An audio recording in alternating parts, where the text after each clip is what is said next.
Welcome to Chess to Impress, and today we're going to learn about checks. Today's lesson number 15, and let's define what a check means. A check means when a piece looks at the king. A check is when a piece attacks the king. Let's take a look at this king. The king is on d6. What we're trying to do over here is we're trying to attack or look at this black king by using one of our pieces. Now when we talk about checks, we should always make sure that we give safe checks and not checks which are unsafe. You'll get to know as we move forward with this lesson. So when talking about safe checks, I see two safe checks, right? One with the bishop, one with the rook. Bishop to b4. This bishop looks at the king. This bishop attacks the king. This bishop confronts the king, which means this bishop checks the king. Whenever a piece checks the king needs to move or the king needs to block. You can block the check, you can move the king, or you can capture the piece which gives a check. In this case, maybe you cannot capture the bishop because there is no black piece attacking it, but that is a matter for the later. Over here, we're just going to talk about checks. So when you give a check, just make sure your pieces are on safe squares. Another example of a good check would be to place your rook or to slide your rook from a1 to d1. Right? This attacks the king. Not only does the rook attack the king, once the king moves away, you can just go ahead and capture their rook. Like for example, in this position, wherever the king goes, let's say the king goes to c5, you can just go ahead and capture their rook. Right?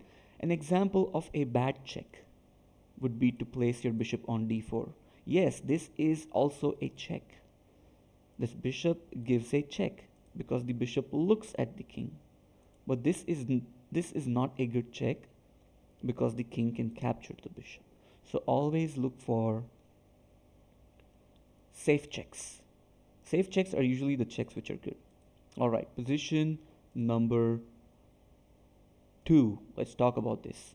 Now, when it comes to checks, there is a thing which is very, very powerful in chess. We call it as a double check. A double check means when two pieces check the king together or simultaneously. And when the two pieces check the king must move. Whenever there's a double check, the king must move. For example, let's take a look at this. Right? If I play the move knight captures e6, this is a double check because not only does my bishop check the king, but my knight checks the king as well. Here you cannot block because even if you block the bishop's check, the knight will still check the king.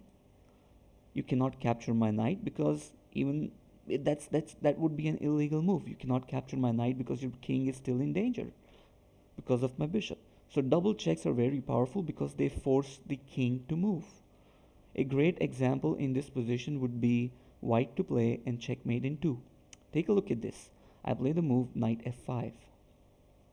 When I play the move knight f5, this king is in a check, which means the king needs to move. A double check is when a king needs to move. The king must move. There is no other option whatsoever. The only safe square for the king is the square g8.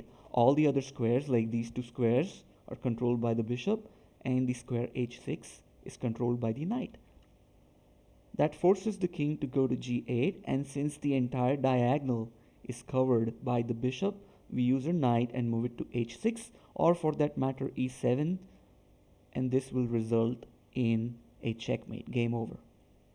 Right, so choosing checks and giving the correct checks is very important in chess.